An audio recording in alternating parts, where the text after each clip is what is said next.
중요한 건 올 상반기에 사시는 게 되게 중요하잖아요.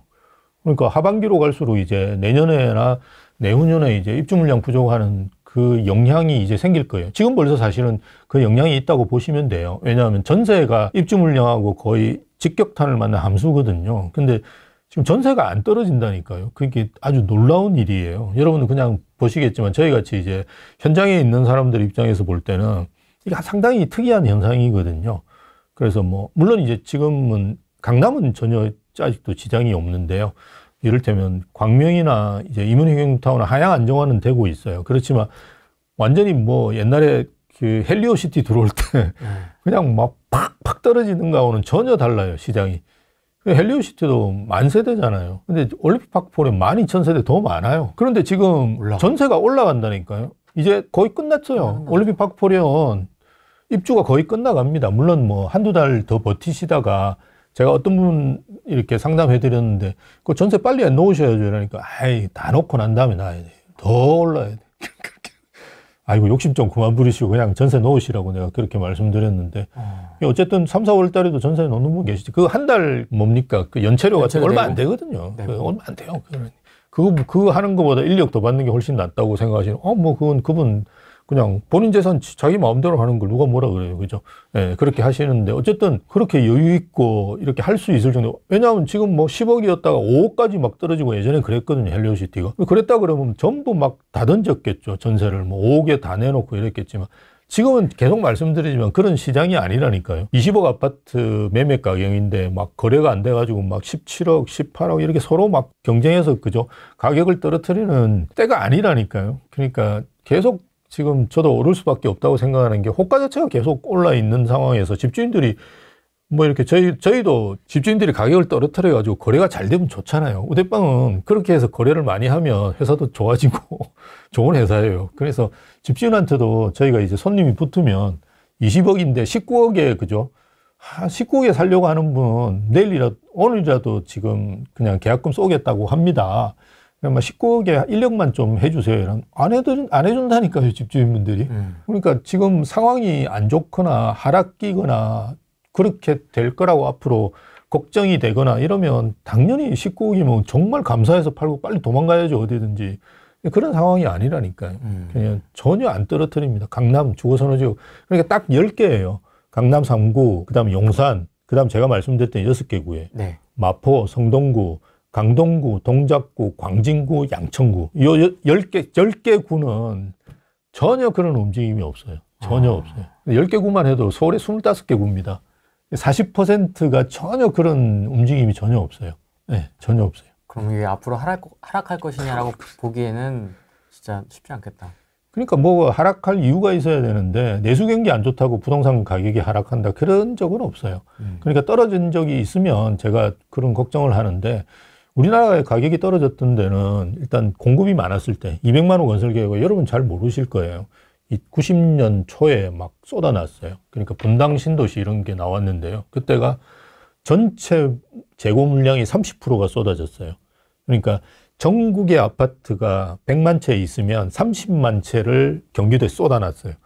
근데 안 떨어질 수가 없잖아요. 그래서 하향 안정화가 쫙 됐었어요. 그 다음에는 IMF라든지 금융위기. 그러니까 이런 금융위기가 오거나 공급이 많거나 사실은 최근에 이제 떨어진 거는 금융위기 수준이라고 보는 게 맞거든요. 금리를 1년 만에 7배를 올렸잖아요. 0.5%에서 0.35%로 올렸으니까요. 이제 그렇게 올리면 그거는 거의 금융위기 수준이니까 떨어지죠. 그리고 말씀드렸듯이 떨어지면 거래가 늘어나요. 줄어드는 게 아니라 이게 20%, 30%. 내가 지금 10억에도 못 샀는데 갑자기 7, 8억 물건들이 막 수두룩해. 그러면 막 들어온다니까요, 처음에는. 그러다가, 보니까 더 떨어질 것 같으면 이제 또 빠지는 거죠. 근데 일단은 확 들어와요. 그래서 IMF 터지고 난 다음에도 거래가 많이 늘어났고요. 금융위기가 있고 난 다음에도 거래가 많이 늘어났어요. 그건 통계로 정확하게 나와요.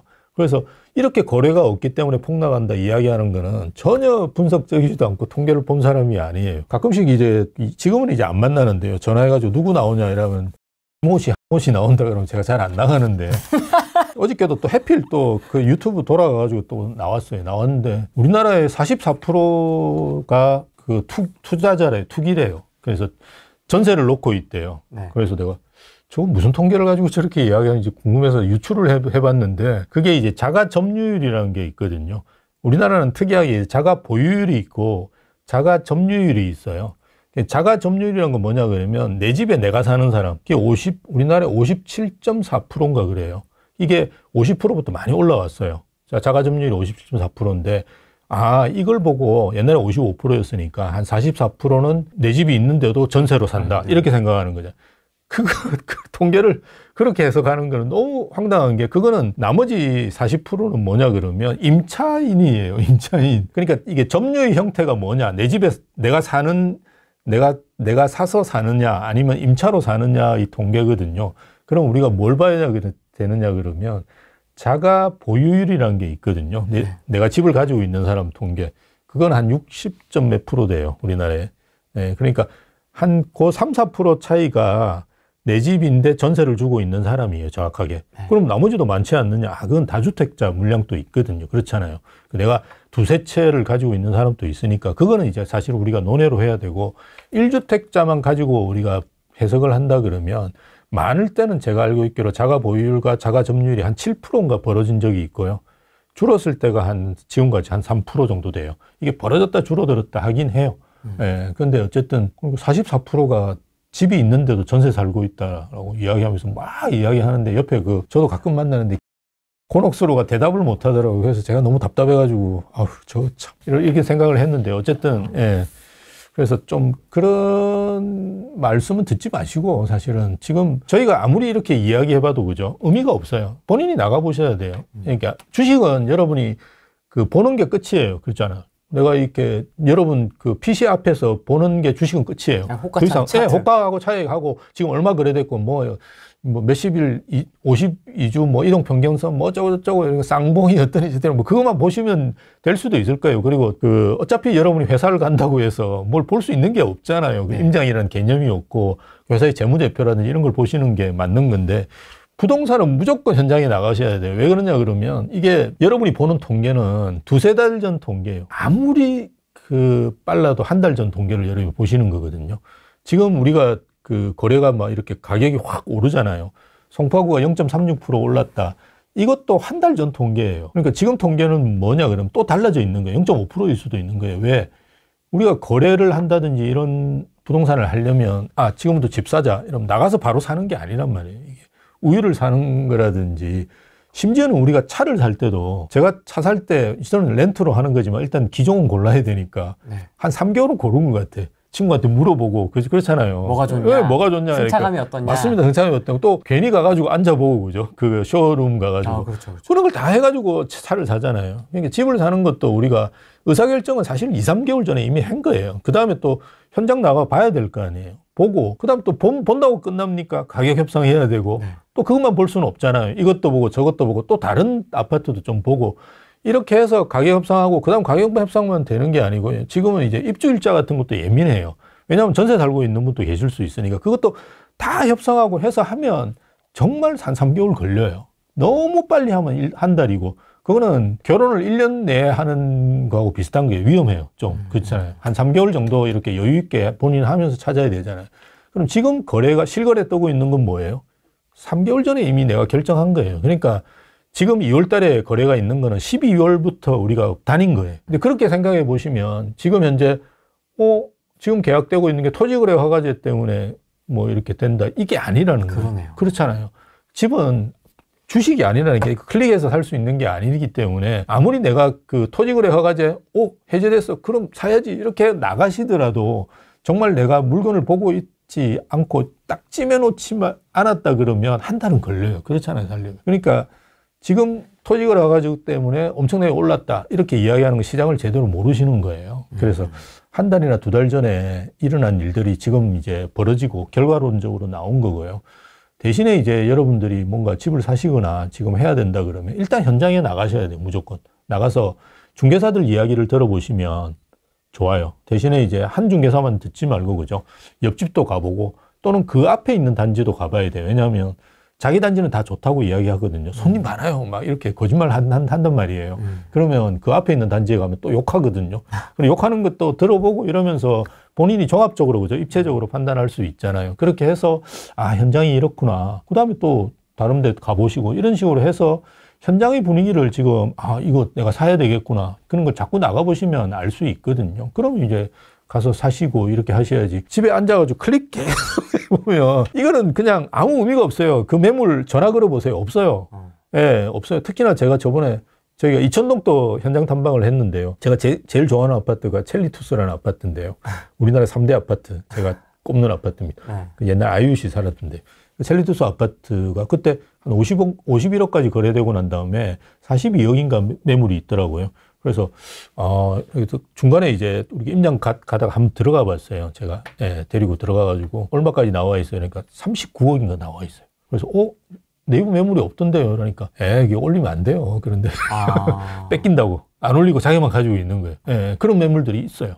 예, 그러니까 무조건 현장 나가셔야 돼요. 요즘은 우리나라는 이제 일반 중개 계약이잖아요. 전속 계약이 아니기 때문에 여러 군데 내놓거든요. 그러면, 내가 뺏길 수도 있으니까 중개사들이 정말 금매 같은 거는 딱 감추고 있는 거예요.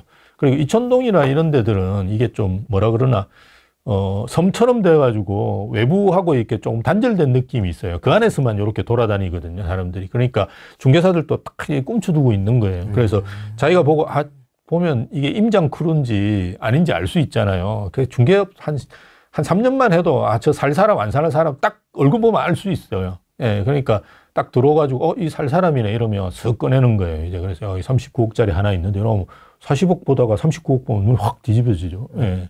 그러니까 그런 현장을 무조건 나가셔야 돼요. 그래서 매물 상황이라든지 지금 가서 물어볼 게 손님들이 많은지, 어느 부류가 많이 오시는지, 갈아타기 하러 오시는지, 그죠? 무주택자가 지금 오시는지, 이런 거 중개사하고 물어보고, 갈 때도 그냥 가시지 말고, 아이스 아메리카노 하나 가지고 가셔가지고. 그러니까 저는 예전에 상품권도 막 주고 그랬어요. 예. 그래서, 예, 상품권도, 아니, 계약하고 이러면, 그러니까 뭐 이렇게 중개보수도 드리지만 상품권도 드리고 이러면 다음에 전화가 와요. 와가지고, 금매 있는데, 사장님 사실 생각 없으세요? 이렇게. 지금 너무 많아서 못 사겠습니다. 이렇게. 그러니까 왜냐하면 중개사들 외에는 알 수 있는 방법이 없어요. 그래서 중개사 중에 이제 돈 많이 버는 분들이 금매 같은 거 자기가 잡아가 투자하는 분들. 맞습니다. 이런 분들 아니고는 중개사 돈 벌기 힘들어요. 중개보수만 해가지고 개인 중개사가 돈 번다는 거 거의 불가능해요. 우리나라. 외국에는 3%, 5% 이렇게 되는데 0.5% 겨우 주거든요. 그거 가지고 할 수가 없어요. 그리고 경기가 좋을 때는 그나마 괜찮은데 안 좋을 때는 완전 거래가 없잖아요. 그러니까 중개사들도 자기가 투자하는데 중개사 하기 되게 좋은 게 금매가 탁탁 나오잖아요. 자기가 제일 먼저. 자기가 제일 먼저. 딱 보면 이거, 이 가격에 이러면 모르고 내놓는 분도 많아요. 그거 그냥 자기가 사는 거예요. 아니면 지인 통해서 이렇게 그냥 사가지고 뭐 이렇게 하는 거예요. 집사람 보고 사라 그러고. 진짜. 그렇게 해가지고 사가지고 지금 토지거래하고요. 그 조정 대상 지역 아닌 데는 1, 2년 있다가 팔면 되잖아요. 그러면 뭐 세금 내봤죠. 한 1억 벌고 그죠. 세금 좀 내놓고 이렇게 하는 거죠. 저도 세금 제일 많이 낸 게 1억 5천인가 냈어요. 50% 낸 적도 있어요. 세금. 그래도 1억 5천 남는데, 1억 5천 남는데, 뭐 어때. 그러니까 세금도 내고, 이렇게 하는 거죠. 예. 그렇게 하시면 됩니다. 현장 나가셔야 돼요, 무조건. 계속 말씀드리지만, 제가 학교에 오래 있었는데 자꾸 현장 이야기하고 이래서 죄송하긴 한데, 네. 부동산은 응용 학문이고, 실용 학문이기 때문에 무조건 현장 나가셔야 돼요. 현장 나가셔가지고, 보고, 확인하고, 듣고, 제일 잘하는 게 이제 중개사들이거든요. 예. 저는 다행히 이제 그 중개사들이 많은 회사에 있기 때문에 물어보면 되니까, 아까 말씀드린 아쿠르 몬베일리가 뭐 68억에 거래됐다는 도, 이거 한번 확인해 보세요. 이러면 지점장이 전화해가지고 확인하고, 이렇게. 우리가 거래 안 했으면 확인해야지 어떡해. 그런 거 알 수 있어서 그나마 다행인데, 어쨌든 무조건 현장에 나가셔야 됩니다. 유튜브만 보고, 조회수 많이 나오는 거 보고, 채널에 조회수 많이 나오는 거는 막 이런 거 보고 현혹되지 마시고. 맨날 떨어진다고 하는 사람들 조회수가 많이 나와요. 그거는 무주택자들이 그걸 안 보면 잠을 못 잡니다. IMF급 위기가 온다는데요. 경제 위기가 온다고. IMF 겪어보지도 못한 사람들이. 정말 짜증나. 제가 건설산업연구원 들어간 게 95년이거든요. 30년 됐어요. 부동산 쪽에 있은 게. 그리고 부동산 124, 뭐 지금 우대빵도 뭐 벤처만 제가 한 10년 있었고요. 학교에 한 15년 있었고 아시다시피. 저희 후레이님하고는 되게 오래됐어요. 네. 제가 학교에 있을 때 그죠. 책 써가지고. 그때 뭐 저는 맨날 교과서만 쓰다가 이제 모처럼 책을 써가지고, 예. 그래서 뭐 여러 군데 또 불려다니고 이랬었는데요. 네. 교수가 그런 책 쓰는 사람이 잘 없으니까요.